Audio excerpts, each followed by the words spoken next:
Welcome to தாய் தமிழ் கதைகள் channel. புத்தகம் வாசித்தல் ஒரு நல்ல பழக்கம். இந்த சேனலில் புத்தகத்தில் இருக்கின்ற மாதிரியே பகிர்ந்திருக்கிறோம்.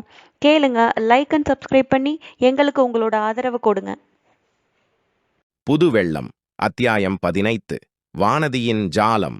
இளையபிராட்டி குந்தவை தேவியும் கொடும்பாளூர் இளவரசி வானதியும் ரதத்தில் ஏறி குடந்தை நகரை நோக்கிச் சென்றார்கள் அல்லவா? அதன் பிறகு படகில் இருந்த பெண்கள் என்ன பேசினார்கள், என்ன செய்தார்கள் என்பதை நாம் சிறிது தெரிந்து கொள்ள வேண்டும். அடியே தாரகை, இந்த கொடும்பாளூர்காரிக்கு வந்த யோகத்தை பாரடி. அவள் பேரில் நம் இளைய பிராட்டிக்கு என்னடி இவ்வளவு ஆசை என்றாள் ஒருத்தி. ஆசையும் இல்லை, ஒன்றுமில்லையடி வாரிணி. 4 மாதமாக அந்த பெண் ஒரு மாதிரி கிறுக்கு பிடித்தவள் போல் இருக்கிறாள். அடிக்கடி மயக்கம் போட்டு விழுந்து தொலைக்கிறாள். தாய் தகப்பனார் இல்லாத பெண்ணை நம்மை நம்பி ஒப்புவித்திருக்கிறார்களே என்று இளைய பிராட்டிக்கு கவலை. அதனால்தான் வானதிக்கு என்ன வந்துவிட்டது என்று கேட்கச் சோதிடரிடம் அழைத்துப் போயிருக்கிறார். ஏதாவது பேய் பிசாசுகளின் சேஷ்டையாயிருக்கலாம் அல்லவா? அப்படியிருந்தால் ஏதாவது மந்திரம் கிந்திரம் போட்டு ஓட்ட வேண்டும் அல்லவா என்றாள் தாரகை. பேயும் இல்லை பிசாசும் இல்லையடி. இவளை எந்த பிசாசு பிடிக்கப் போறது? இவளே 100 பிசாசை அடித்து ஓட்டி விடுவாளே என்றாள் வாரிணி. வானதி மயக்கம் போட்டு விழுவது கூட பாசாங்குதானடி. இப்படியெல்லாம் செய்தால் மெதுவாக இளவரசரை தன் வலையில் போட்டுக் கொண்டு விடலாம் என்பது அவளுடைய எண்ணம் என்றாள் இன்னொருத்தி. நிரவதி சொல்லுவதுதான் சரி. அது மட்டுமா, அன்றைக்கு தீபத்தட்டை கீழே போட்டாளே, அது கூட தன்னை அவர் கவனிக்க வேண்டும் என்பதற்காகச் செய்த காரியந்தான். 2 கையாலும் ஏந்திக் கொண்டிருந்த தட்டு அப்படி தவறி விழுந்து விடுமா? அல்லது நம் இளவரசர் என்ன புலியா கரடியா அவரை பார்த்து இவள் பயப்படுவதற்கு? என்றாள் வாரிணி. உடனே மூர்ச்சை போட்டு விழுந்து விட்டதாக பாசாங்கு செய்தாளே, அதற்கு எவ்வளவு கெட்டிக்காரத்தனம் வேண்டும் என்றாள் நிரவதி. அவள் செய்த ஜாலத்தைக் காட்டிலும் அந்த ஜாலத்தில் குந்தவை தேவியும் இளவரசரும் ஏமாந்து போனார்களே, அதுதான் பெரிய வேடிக்கை என்றாள் செந்திரு என்பவள். பொய்யும் புனை சுருட்டும் ஜாலமும் மாய்மாலமும் செய்கிறவர்களுக்குத்தான் இது காலம் என்றாள் மந்தாகினி என்பவள். யுத்தத்துக்கு புறப்பட்டான பிறகு இளவரசர் திரும்பி இந்த வானதியை பார்த்துவிட்டு போனாரே, இதைவிட என்னடி வேண்டும்? அவளுடைய மாயாஜாலம் எவ்வளவு தூரம் பலித்து விட்டது பார்த்தாயா? என்றாள் வாரிணி. அதெல்லாம் ஒன்றுமில்லை. இளவரசர் அவ்வளவு மேன்மையான குணமுள்ளவர்.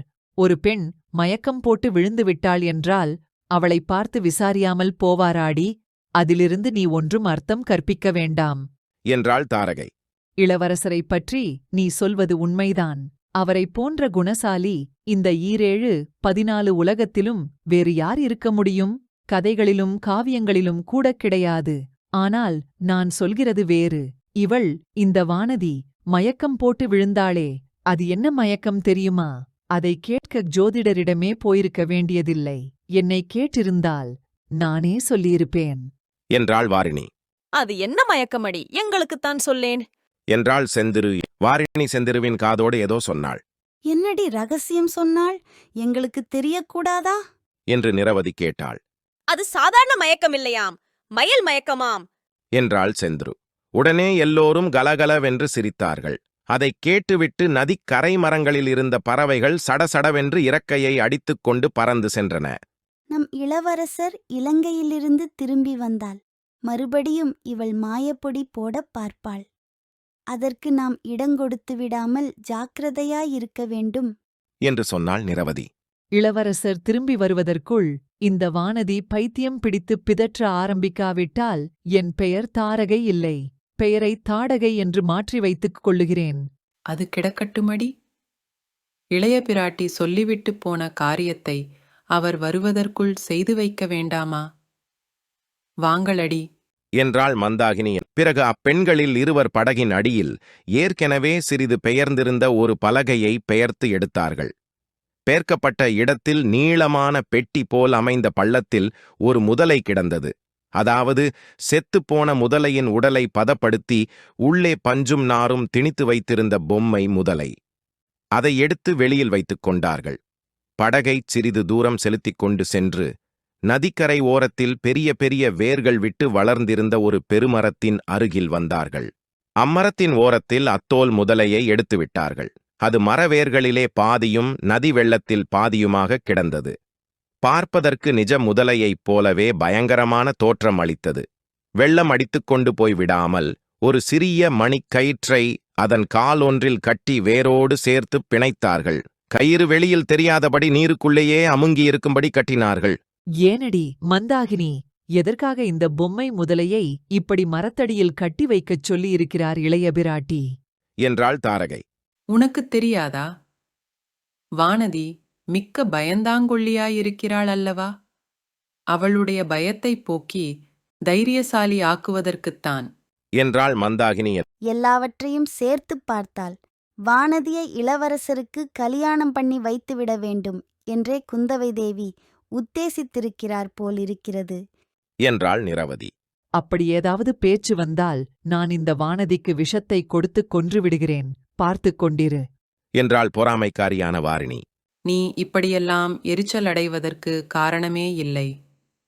மானிய கேடத்து இரட்டை மண்டல சக்கரவர்த்தியும் வேங்கி நாட்டின் மன்னரும் கலிங்க தேசத்து ராஜாவும் வடக்கே வெகு தூரத்தில் உள்ள கன்னோசி சக்கரவர்த்தியும் கூட நம் இளவரசருக்கு பெண் கொடுக்க காத்திருக்கிறார்களாம்.